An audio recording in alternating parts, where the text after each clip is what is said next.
Hi hello.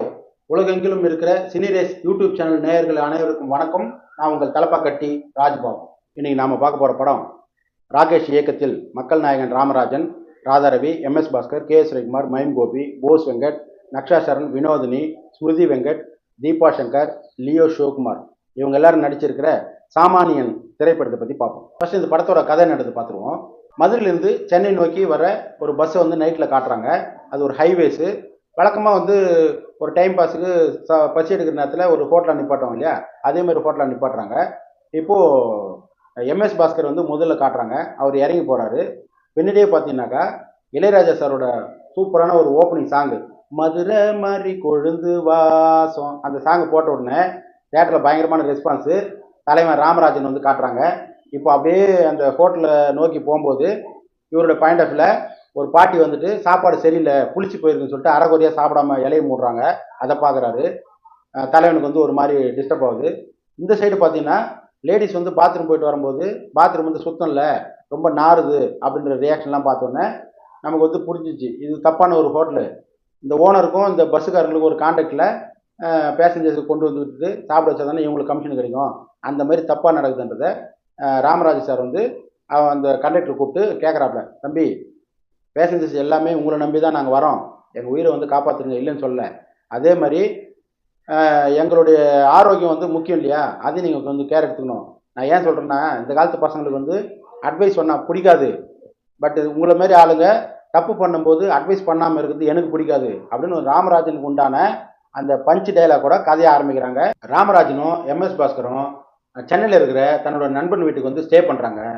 காலையில் பார்த்தீங்கன்னா அந்த காலனியில் இருக்கிற இன்ஸ்பெக்டரோட பையன் ஈவெண்ட் ப்ரோக்ராம்லாம் பண்ணுற பையன், நீங்கள் வந்து உங்கள் பேத்திக்கு வந்து பர்த்டே ஆகுமே, நானே வந்து ப்ரோக்ராம் பண்ணுறேன், அழகாக ஆல்பம் போட்டு கொடுக்குறேன்னு சொல்லிட்டு ராமராஜன்கிட்ட கேட்க, அவர் என்ன பண்ணுறாரு, எனக்கு உடனே வந்து கூகுள் பே அனுப்புங்க அங்கிள், நான் உங்களுக்கு வந்து அட்வான்ஸ் புக் பண்ணிக்கிறேன் அப்படின்ற மாதிரி கேட்குறாப்புல.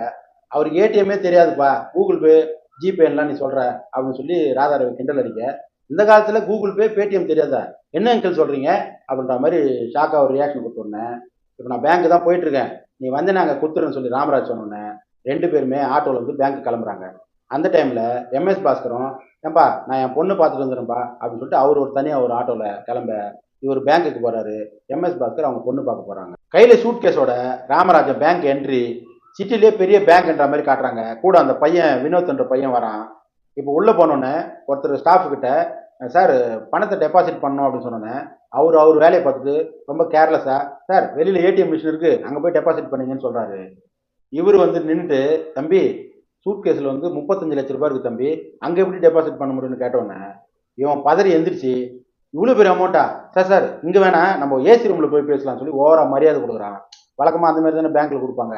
அப்படி ஏசி ரூமில் ராமராஜனை உட்கார வச்சு நேராக மேனேஜர் நோக்கி ஓடுறாப்புல, சார் வில்லேஜ்லேருந்து ஒருத்தர் 35 லட்ச ரூபாய் டெபாசிட் பண்ண வந்திருக்காரு, இந்த மாதம் டார்கெட்டு எனக்கு ஃபினிஷு அப்படின்னு சொல்லிட்டு ஜாலியாக போனோன்னே முல்லைக்கு வந்து ஒரே டவுட்டு, வில்லேஜில் வந்து இவ்வளோ பணம் எப்படி வரும், அவன் வந்து வேஸ்ட்லாம் கட்டிட்டு இருக்கானே அப்படின்னு யோசிக்கும்போது போஸ் வெங்கட் என்ன சொல்கிறாருன்னா, ஏன் வில்லேஜில் இருக்கிறவங்க வந்து தப்பாக பேசுகிற, இன்னொரு 10-20 வருஷத்தில் நாமெல்லாம் படித்தவங்க அவங்கக்கிட்ட தான் போயிட்டு கையாந்தணும் அப்படின்ற மாதிரி ஒரு தரமான ஒரு பதில் சொல்கிறாப்புல.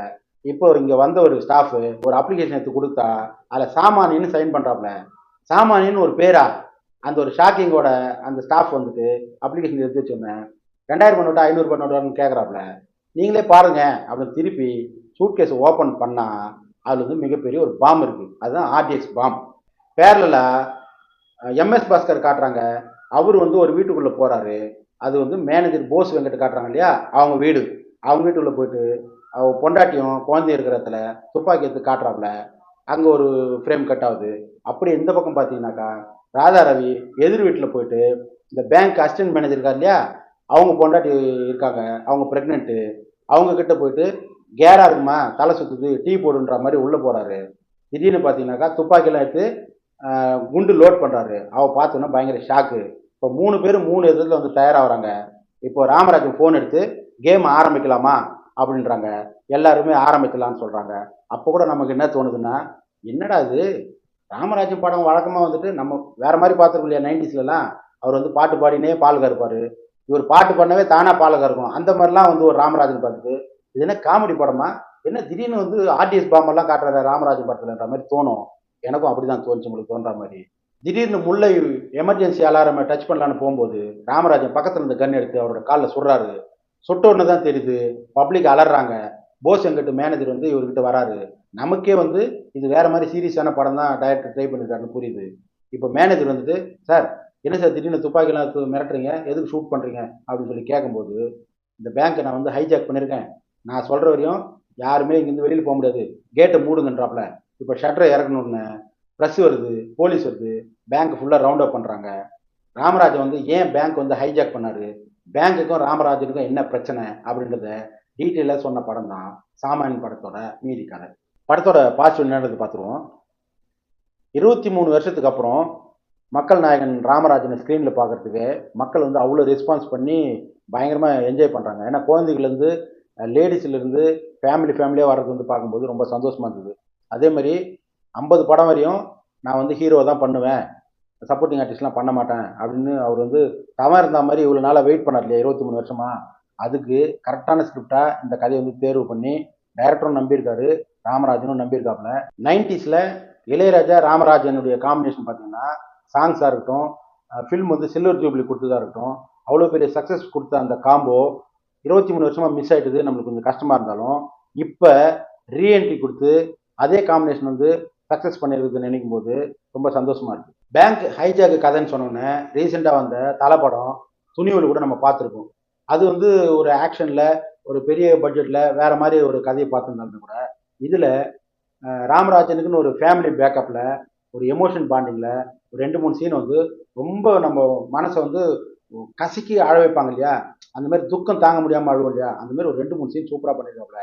இந்த எமோஷன்ஸ் எல்லாம் வந்து டைரக்டர் எந்த அளவுக்கு ஹார்ட் ஒர்க் பண்ணி கொடுத்துருக்காரோ அதே ஹார்ட் ஒர்க்கை இளையராஜா சார் அவருடைய மியூசிக் போட்டு நம்மளை மேற்கொண்டு மனசு வந்து ரொம்ப ரணமாகறாப்புல. அந்த அளவுக்கு இருக்கும் எமோஷன் பாண்டிங்.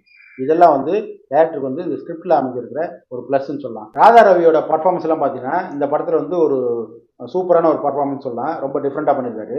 அதே மாதிரி எம்எஸ் பாஸ்கருடைய போர்ஷன்லாம் பார்த்தீங்கன்னாக்கா 2 விதமான கெட்டப்பாக நம்மளுக்கு வந்து பார்க்குற மாதிரி இருக்கும். ரொம்ப சூப்பராக அருமையாக வந்து பண்ணியிருக்காப்புல. இந்த மாதிரி ஒரு எம்எஸ் பாஸ்கர் மாதிரி ஒரு ஆர்டிஸ்ட்லாம் தமிழ் சினிமாவுக்கு கிடைச்ச மிகப்பெரிய வரன்னு தான் நான் சொல்லுவேன். அடுத்து பார்த்தீங்கன்னா தீபா சங்கர் அவங்களுடைய போர்ஷனில் வந்துட்டு செகண்ட் ஹாஃப் ஃபுல்லாக வந்து ஹோல்ட் பண்ணுறதே வந்து அவங்க தான் சொல்லலாம். ஏன்னா அவங்க வர சீன்ஸ் எல்லாமே வந்து நம்மளுக்கு வந்து அவ்வளோ பியூட்டிஃபுல்லாக ரொம்ப மனசை வந்து உழுக்கிற மாதிரி ஒரு காட்சி அமைப்பு இருந்தது. அவங்க எமோஷனல் அடற சீன்லாம் பார்த்தீங்கன்னா நம்மளால் வந்து அழாமல் இருக்க முடியல, அந்தளவுக்கு வந்து ரொம்ப ஹார்ட் டச்சிங்கான ஒரு பர்ஃபார்மன்ஸ் பண்ணியிருந்தாங்கன்னு சொல்லலாம். அதே மாதிரி ப்ரெஸ் ரிப்போர்ட்டில் வர அபர்ணதி அந்த கேரக்டர் பார்த்தீங்கன்னா இப்போ நீங்கள் ஜெயிலுன்ற படத்தில் ஜிவி பிரகாஷ் பார்த்தீங்கன்னா அதில் ஹீரோயினை பண்ணியிருப்பாங்க. அவங்க தான் இதில் வந்து ஒரு சின்ன ரோலாக இருந்தால் கூட ரொம்ப சூப்பராக பண்ணியிருக்காங்கன்னு சொல்லலாம். இந்த படத்தோட மைனஸ் என்னது பார்த்துருவோம். ஃபர்ஸ்ட் ஹாஃபில் நம்மளுக்கு வந்து பேங்க் ஹைஜாக்கு, போலீஸ் வர்றது, ப்ரெஸ்ஸு, மீடியா அப்படின்னு சொல்லி பரபரப்பாக ஏதோ ஒரு கதையை பார்த்தோன்னே நம்மளுக்கு விறுவிறுப்பாக இருந்த மாதிரி ஒரு ஃபீல் வந்துச்சு. செகண்ட் ஹாஃபில் வந்து என்ன ப்ராப்ளம்னா ஃப்ளாஷ்பேக் ஆரம்பித்த உடனே சொன்ன சீன்ஸே திரும்பி திரும்பி வந்து பேங்க்கு பிரச்சனை, பஞ்சாயத்து அது வந்து ரிப்பீட்டேஷனாக வந்ததுனால என்ன ஆச்சுன்னா சில இடத்துல நம்மளுக்கு வந்து லேக் ஆகும், கொஞ்சம் இழுத்து சொல்கிறாங்களோ அப்படின்ற மாதிரி ஒரு ஃபீல் வந்து நம்மளுக்கு வந்துருச்சு. ஏன்னா இந்த மாதிரி விஷயத்த வந்து டைரக்டர் வந்து தவிர்த்துருந்தாருன்னா கண்டிப்பாக ஃபர்ஸ்ட் ஹாஃப் மாரி செகண்ட் ஹாஃப் வந்து ஒரு பரபரப்பான ஒரு ஸ்க்ரீன் பிளே அமைஞ்சிருக்கு வாய்ப்பு இருந்திருக்கும். இன்னொன்று மைம் கோபி அவர் வந்து ஒரு சிட்டிலே பெரிய பில்டர் அண்ட் கன்ஸ்ட்ரக்டர் அப்படின்ற மாதிரி காட்டுறாங்க, அவர் தான் வந்து ஓனர்ன்ற மாதிரி காட்டுறாங்க. ஆனால் அந்த கதாபாத்திரத்துக்கு மைம் கோபி வந்து அவருடைய பாடி லாங்குவேஜ் பேச்செல்லாம் பார்த்தீங்கன்னா ரொம்ப சாதாரணமான லோக்கல் ரவுடி மாதிரி இருந்தது. இவங்க என்ன பண்ணியிருக்கலாம்னா பெரிய கன்ஸ்ட்ரக்ஷன் பில்டரோட பிஏ இல்லை வந்து பினாமி அப்படின்னு இந்த கேரக்டர் அமைச்சிருந்தா பார்க்குற நம்மளுக்கு வந்து ஈஸியாக கனெக்ட் ஆகிருக்கும். இன்னொன்று கிளைமேக்ஸ் எல்லாம் பார்த்தீங்கன்னாக்கா ஹீரோ அவர் வந்துட்டு ஒரு இடத்துல லாக் பண்ணுறதெல்லாம் பார்த்தீங்கன்னா அவர் சுற்றி எப்பவுமே ஒரு 20 பேர் இருப்பாங்க.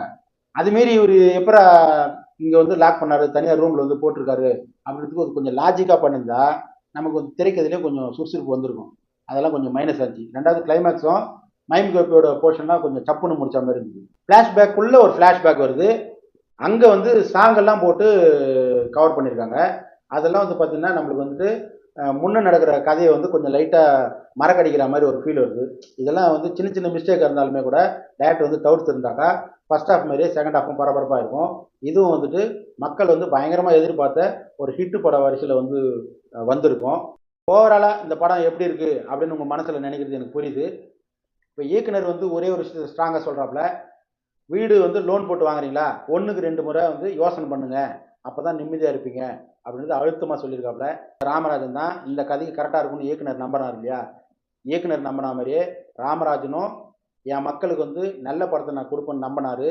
அந்த நம்பிக்கை வந்து வீணடிக்க மாட்டார். கண்டிப்பாக நீங்கள் குடும்பத்தோடு வந்து படத்தை வந்து பார்க்கலாம். இந்த ரிவ்யூ உங்களுக்கு பிடிச்சிருக்கும்னு நம்புகிறேன். லைக் பண்ணுங்கள், சப்ஸ்கிரைப் பண்ணுங்கள், உங்கள் ஃப்ரெண்ட்ஸுங்களுக்கு ஷேர் பண்ணுங்கள்.